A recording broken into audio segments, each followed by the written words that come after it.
Welcome to the Fitness Plus Technology Podcast for club owners, operators, and fitness professionals. Each week, host Brian O'Rourke brings you an expert interview with a global influencer at the crossroads of fitness and technology. You gain the insights, tools, and inspiration you need to stay connected to the pulse for what matters most for your business in the age of exponential technologies.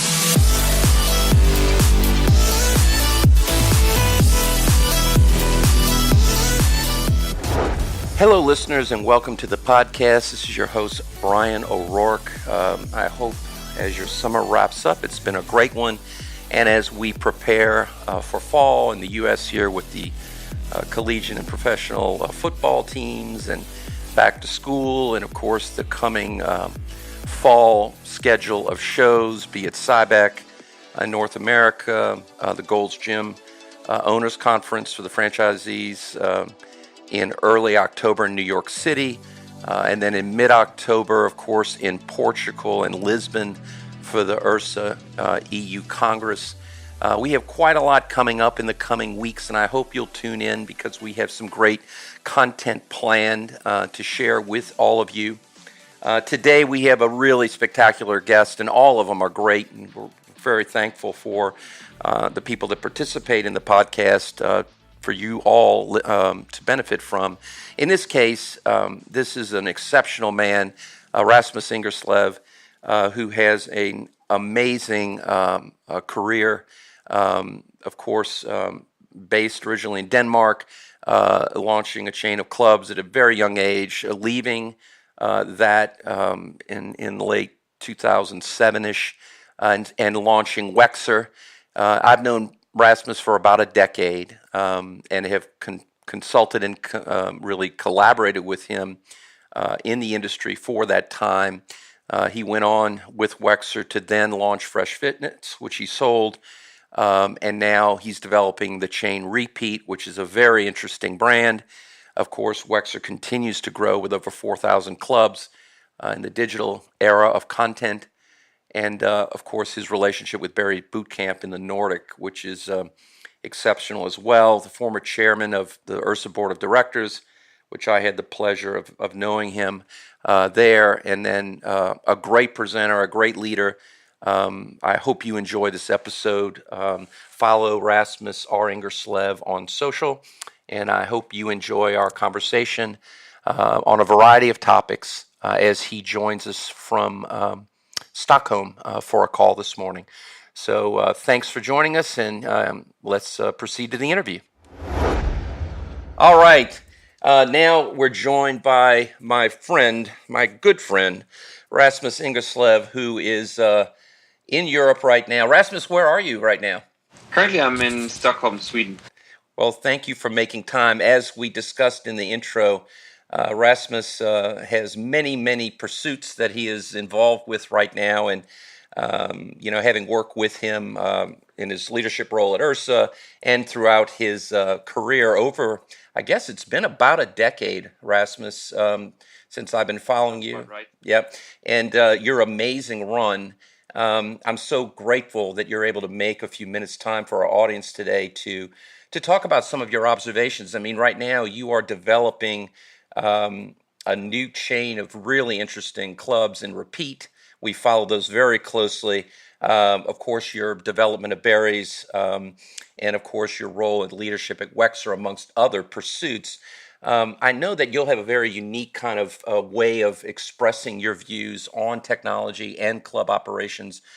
So we're very grateful for those insights. So tell us and our listeners, Rasmus, Repeat. What are you doing there? What are some of the things that you all are doing from a tech standpoint? And tell us about the concept in general, if you don't mind.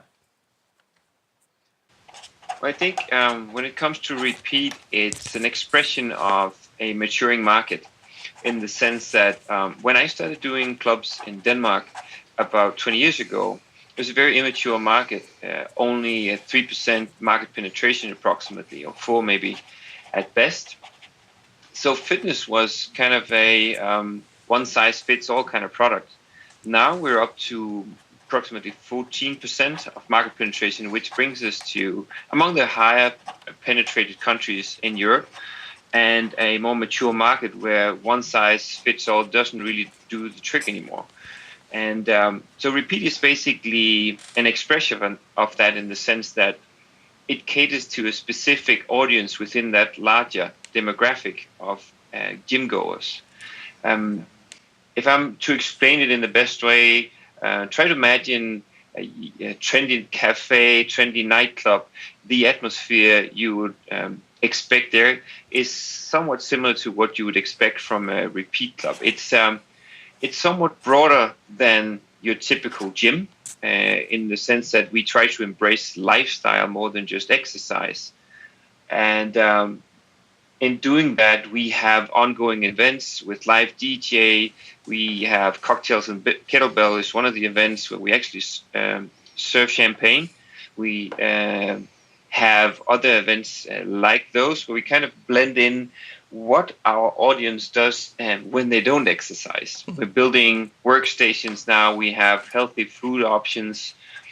Basically, it's a very urban brand, so we're trying to make it very convenient for our members to come into the club, go straight to work, or maybe sit down, work 20 minutes or whatever they need before they go to work or go do a presentation with a potential client.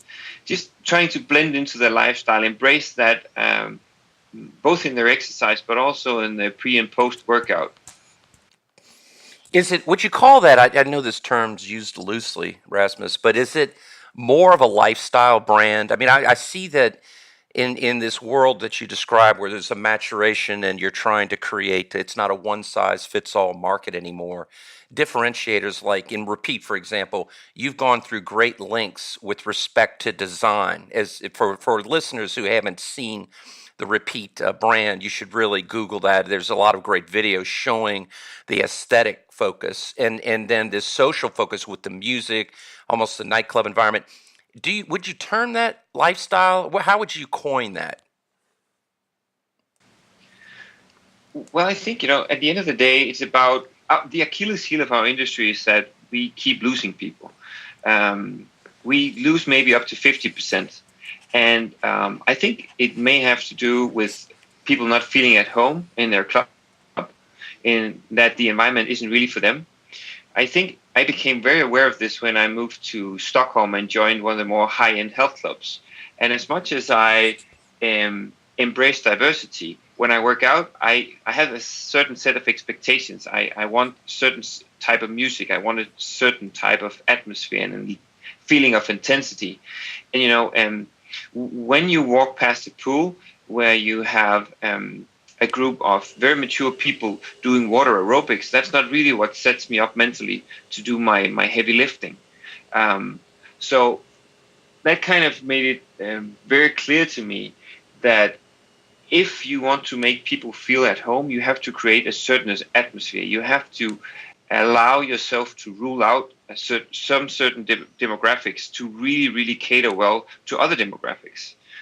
And basically, once we've chosen that demographic, we started rolling backwards, saying, okay, if these are the people we want to cater to, how do they lead their lives? How do they acquire other products and services? What type of pricing would be relevant to them?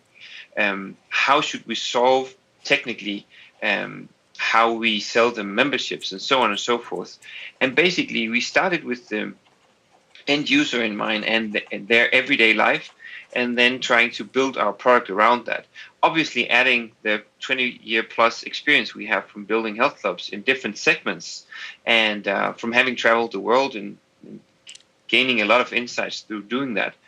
So, and that in that way, we came up with a model that was somewhat different than what the market was offered already, and that seems to satisfy at least our demographic, our target group of members. Yes, and how many clubs do you have now under the Repeat brand, and what are your immediate growth plans there, if you can say? So we have 3 clubs open and 2 under construction. It's still a young brand. We're only 2 years old, a little less. But we definitely would like to grow. I think, again, we don't want to grow for the sake of growth. We want to grow in the pace where we can keep the culture, because if you build a lifestyle brand, and as you said, we put a lot of work into every single detail of the architecture, of the interior design. Everything from the toning of the mirrors, the size of the mirrors, how the light hit the mirrors, the strength of light and the tone of light, everything imaginable. We spent a lot of time figuring out, because at the end of the day, we want to make people look better at our place than anywhere else. They deserve it because they put in the effort. I always use the image of going into an expensive clothing store, and then you want to try on some of their clothes, and you go into their dressing rooms, and you find yourself looking paler than ever before because they've put too much lighting in.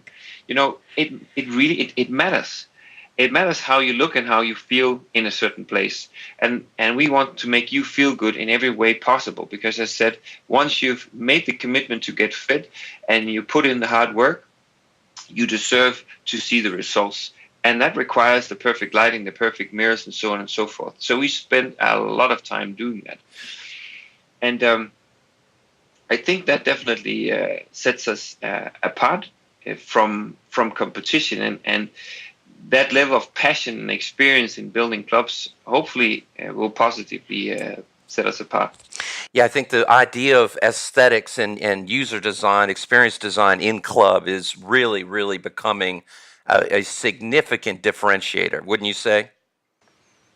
I would say, and I think very much, if it's for you, it may not be for me, and vice versa.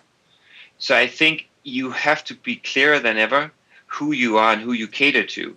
And coming back to growth, that also incorporates the team that you're building, and why it's so critically important to build and maintain a specific corporate culture. Because the type of people that really connects well with the type of brand that we're building, there are not many of them on the dozen. So we have to be very selective, and we can't grow faster than we can grow our team with good people. So we have to find those gems and build our team around that, and with that we can grow our chain. And I know this because I've built, as you know, previous club groups. First one we grew from, I believe when I came on board, very early, one club, 30 employees approximately. So when I left, we had, as the CEO, I was responsible for more than 2,000 employees. And it's definitely a challenge to build and maintain culture in an organization when you have that kind of fast growth. But it is possible. Mm-hmm. But it's also equally possible to pull that culture apart in months if you don't really understand what you're dealing with.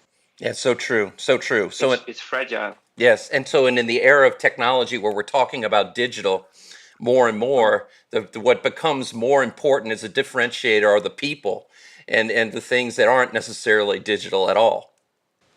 No, I agree. But the thing is, I believe that digital is, for many people, almost a given, in the sense that if you want to sign up for a gym, you expect a smooth experience. You expect to find a website that easily allows you to navigate all the information you need.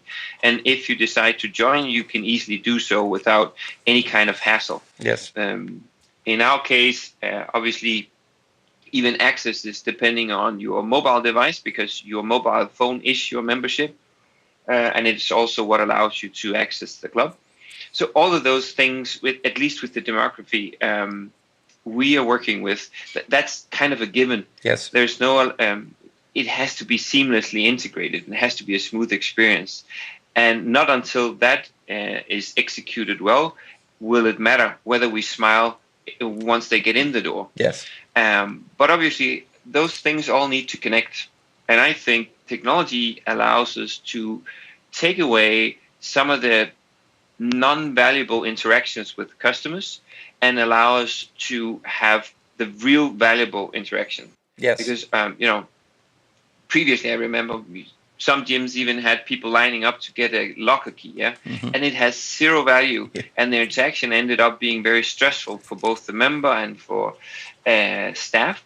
And it's just, it's just not worth it. And all those kind of things is where technology can really make a difference. Yes. Absolutely. I agree with you so much. And so if you don't mind, and again, we appreciate your time. I know you don't have a lot of time to give. Uh, I recall talking with you, I guess maybe 9 years ago, when you had started Wexer out as Mhm. the founder of Wexer. And now the whole idea of digital memberships and content and experience inside and outside of the club has really become table stakes for many brands today. Can you opine a little bit about what you see in that world, especially through the lens of Wexer? Absolutely. Well, the funny thing is, I came up with the idea of Wexer while I was the CEO of Fitness DK, which at the time was the biggest health club group in Denmark. What I could see and read from at the time, I was also already very engaged with IHRSA. I attended all the conferences, trade shows, I read all the publications, and I could just see again and again how important attendance is to your retention. So basically, I said, well, it's very hard to drive much higher attendance. So I said, well, if you won't come to us, I'll come to you. And that's basically the basic idea of Wexer, to increase attendance through allowing members to digitally interact with our brand. But this is 10 years ago. Yeah. And I decided to actually leave my role as the CEO of Fitness DK to build Wexer, because what I could see was that I was just thinking, well, if I succeed with this, why would I do this in Danish? It's a 5 million inhabitant market, and that's kind of like a medium-sized city in the US or a lot of other countries. So I wanted to go big, and I wanted to try to create something scalable. And basically all the markets I read about had the same kind of issue, that people felt it was hard to find the time to go to a gym. Price was often a concern. And there was also the intimidation factor. People was a little bit afraid about how people would judge them from their lack of physical condition, their lack of understanding of how the machine works, maybe wearing the wrong clothes. So I thought, well, why don't I create an online health club that can go straight into your living room, where time isn't a constraint because it's as efficient. You can work out whenever, wherever. Price-wise, my ambition was, this is back in the days, remember, where better advertising was pretty expensive, and you could really take in a lot of money selling advertisements. And finally, we would hold your hand through algorithms that would help you understand what type of exercises to do, but nobody would be looking at you. So the intimidation factor was also taken care of. So those were the basic ideas of Wexer. I was way, way early, and I did a lot of mistakes that I've later shared with many entrepreneurs in what not to do. In the sense of both how expensive it got to build, how much time it took to build, going global rather than local from the beginning. There's so many things. I think I had the vision right, but I also remember this was in the midst of the financial crisis. Little did I know, when I left my comfortable job as the CEO with the corner office overseeing the national stadium, and said, well, I'm going to leave you guys because I've got an idea for a startup I want to do, that pretty much I could time the financial crisis after that. So when I left, some of the people, I'm humble in the sense that I know a lot of things, but I also know there's a lot of things I don't know about. I'm probably better at the more traditional gym operation side of things than I was in regards to technology at the time. Obviously, it picked up a little bit over the last decade, but at the time, I invited some strong people from my network to help me out on the tech side, and they had to leave the project because due to the financial crisis, they were struggling for survival. So I ended up in a situation where I had an online health club and knowing very little about technology and IT, struggling with everything from bandwidth to production cost of videos, because this is everything. The game has changed dramatically. Everybody has access to high speed internet connections. It's far, far cheaper to produce high quality videos. Programming, everything is just cheaper, faster. And there was a very different world. So let's fast forward to today, or actually just closing the gap between then and today. What I had to do was I had to realize that this is not going to fly. And I also had to see, well, of all the money invested, what works? And we had a lot of positive feedback on the videos created. So I said, well, if I can't distribute the videos that I've spent so much money creating, where would they serve a great purpose? Being a gym operator, I knew that we build beautiful group exercise studios and cycling studios, and then we leave them empty the majority of the day. My gyms today, they're open 24 hours. Typically, a gym would be open anywhere from 12 to 18 hours at least. But the studios would be in operation maybe anywhere from 2 to 5, 6 hours a day. Makes zero sense in an increasingly competitive market. So what I did was I said, well, let's put those videos to use to fill the gaps between the classes. And that's actually how Wexer then became an in-club service provider of digital fitness classes, or virtual fitness classes. And from experimenting with different kinds of technology platforms, we ended up buying one of them, grew more and more, and now we're in about 4,000 clubs in 50 plus countries with offices in multiple countries. And now we're back to where we started because the vision remains the same. What we want to do is make world-class exercise available to everyone, everywhere, at any given time. And we do that as a partner to some of the largest brands in the world within our industry, and more, of course. Basically by allowing them to use the same type of content that you can use in your studios, but also in addition, there's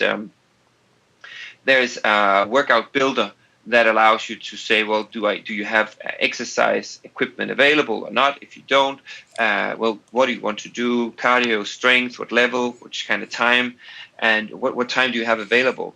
And with that information, algorithms will then provide a tailored program for you that you can use. In other terms, now, if you have a gym membership and in a gym that works with us, you will always have your gym in your pocket. Yep. So if you're traveling or just for some reason can't go to the gym, I have 2 small kids and sometimes plans just mess up, and it's good to have an alternative. Mm-hmm. So now we can actually do what we wanted to do back in the days, and I'm obviously very happy that we've come this far. And that we survived the long run. Well, it's an incredible story, and what a great success. And seeing the brand of Wexer and what it's doing now is just amazing. Thinking back on those calls we had almost a decade ago when you were going through all that. So it's great when you can see the future and work through the challenges of getting there and come out the other side. What a great story, Rasmus. As we wrap up. What advice, I know it's hard, there's so much advice you can't give, but for our listeners, what advice would you give a fitness entrepreneur today from your experience that you think is so important to keep in mind? I think it's now more than ever, it's critically important to understand that the market is bigger than ever before, and meaning that you can't possibly cater to everybody. So you need to make some choices. Who are you catering to and what's important to them? One other positive thing in that regard is that it's far less expensive to figure out what they actually want, because doing market surveys has become significantly less expensive. What used to be maybe tens of thousands of dollars can now be done for maybe $1,000 or $2. So it's just a fraction of the cost. And I would advise, use your gut feeling, but combine that with data. Never trust data alone. Never trust your gut feeling alone. Combine the two to make the best possible judgments. That's great. Then also be very realistic. If you start doing projects like technology projects, just be realistic in regards to time and money. And obviously, I'm slightly biased in giving this advice, but obviously, there's things we want to do with Wexer. And I could say, based on my experience and the failure we've had, I would always rather choose something that I know works and try to figure out how I can adapt that to my business than I try to invent the wheel again. Because the problem is that when you try to invent the wheel, you don't know what you're getting, when you're getting it, or at which cost. So it may seem not very complicated when you put it all down on a piece of paper. But from that piece of paper until you have a fully functional product in your hand, that can take a lot longer and cost a lot more than what you expect. And there is absolutely no guarantee that you'd ever end up with the product that you wanted. So I would say try to focus on what you do best. A lot of people, they would never dream of start building their own equipment. Nevertheless, they do tend to still believe, well, technology, how hard can it be? We'll just go ahead and do it. It's the very same thing. So my advice would definitely be figure out what kind of services match your company based on the demography you're serving and make choices accordingly. Wisdom, Rasmus, wisdom. Everyone, I want to thank Rasmus again. He's a very busy man and one of the most admired leaders in the global health club and fitness industry. You've been a great visionary, a dear friend, and your wisdom, I know, will be greatly appreciated by the audience. Rasmus, thanks so much for sharing your story and your insights for everyone today. Thank you so much for having me, Brian. It was my pleasure. Hi, everyone. This is Brian O'Rourke again. Thanks for listening to the podcast today. I hope you enjoyed it. The podcast is brought to you by the Fitness Industry Technology Council, as well as my company, Videri Ventures, Moon Mission Media, and others. We hope you enjoyed the content. Please feel free to share it and join us again soon when we bring to you another leader in the fitness space talking about technology and what it means to our industry. Have a great day, and we'll talk to you again very soon.